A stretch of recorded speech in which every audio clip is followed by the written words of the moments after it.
Olá galera, que bom encontrar vocês aqui. Hoje a gente vai falar sobre o Japão. Considerada a terra do sol nascente, um território que fica na Ásia, que também é um território extremamente montanhoso e com várias atividades sísmicas.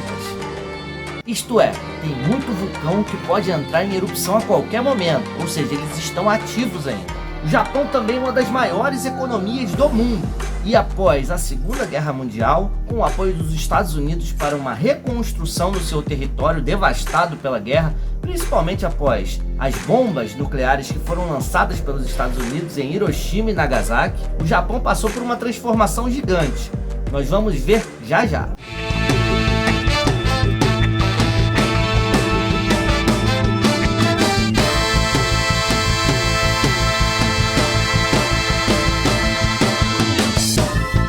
Fica com a gente, vamos falar um pouquinho mais sobre isso. Sou o professor Peter Sana. Solta a vinheta!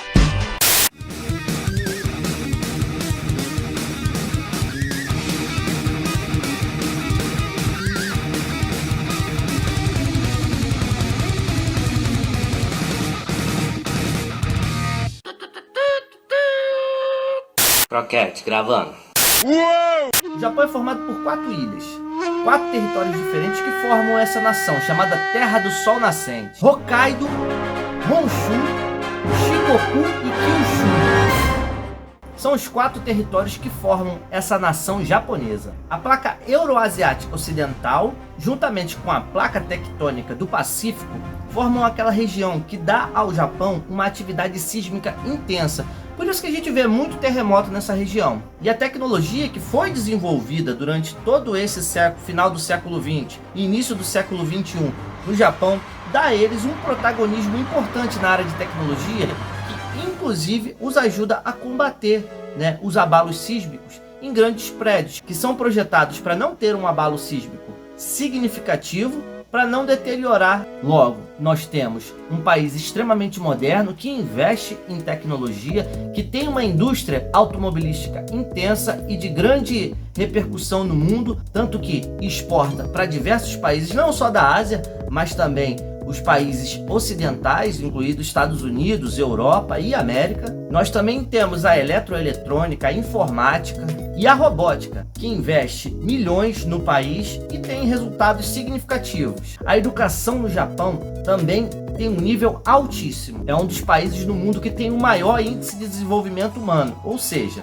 a economia qualificada, uma educação de qualidade e segurança pública, agindo nos momentos em que deve agir da maneira correta, fazem do Japão um país de primeiro mundo.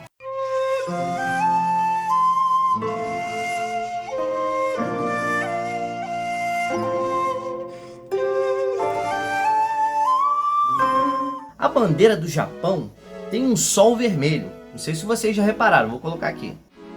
Também é chamada de Hinomaru. É uma bandeira que é utilizada desde 1870 pelos japoneses.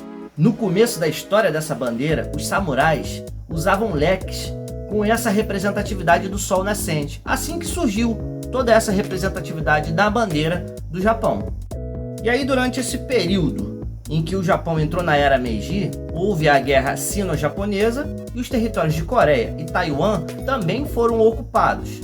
A expansão do Japão começou e aí, no início do século XX, uma guerra contra a Rússia deu ao Japão as Ilhas Sakhalinas. Dando sequência, o canal da Manchúria também foi ocupado e em 1937 a China é invadida pelo Japão. Empolgados por essa onda nacionalista, que fazia com que os japoneses tivessem essa possibilidade de expandir seu território e exaltar a sua nacionalidade exacerbada, claro, como qualquer regime fascista desse período, o Japão invade Pearl Harbor, a ilha que fica no Havaí, que pertence aos Estados Unidos.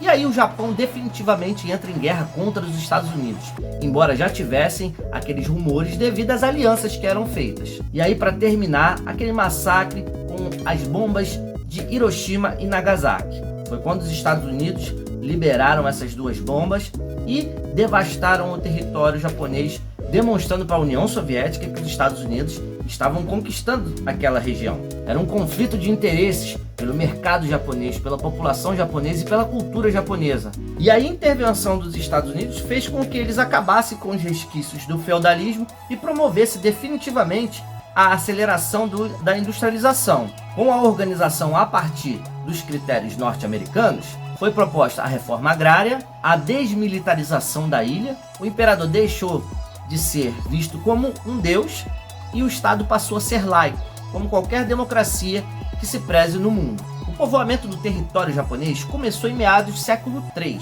ou seja, lá na antiguidade, mas o contato mais específico com a Europa só vai acontecer depois do século XVI. É o período das grandes navegações, em que começa a ter contato com navegadores espanhóis e portugueses e começa a entrar num processo de globalização. Este isolamento do Japão era chamado de sakoku, que era proposital para tentar manter as tradições do povo japonês sem nenhum tipo de contato, ou melhor, pelo mínimo de contato possível com povos ocidentais, evitando com que essa cultura seja modificada.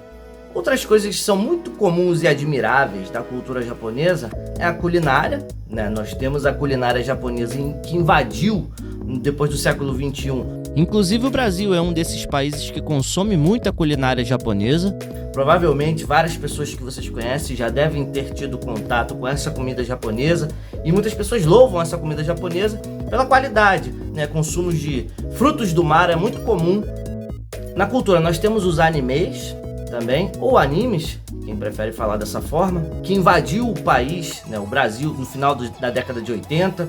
Nós temos os quadrinhos, nós temos os programas de TV vinculados aos animes. Em vários locais do mundo acontecem encontros de admiradores dessa cultura que se colocam, se vestem desses super-heróis, desses personagens fictícios criados pelos japoneses. Todos esses são aspectos da cultura japonesa que nós passamos a admirar e que nós passamos a ter contato depois de toda essa reestruturação do universo japonês, incluindo cultura, economia, política e educação. Galera, espero que vocês tenham gostado do vídeo. Quem ainda não se inscreveu, aproveita para se inscrever no canal, dá seu joinha no vídeo, comenta, compartilha com aquela galera que você conhece.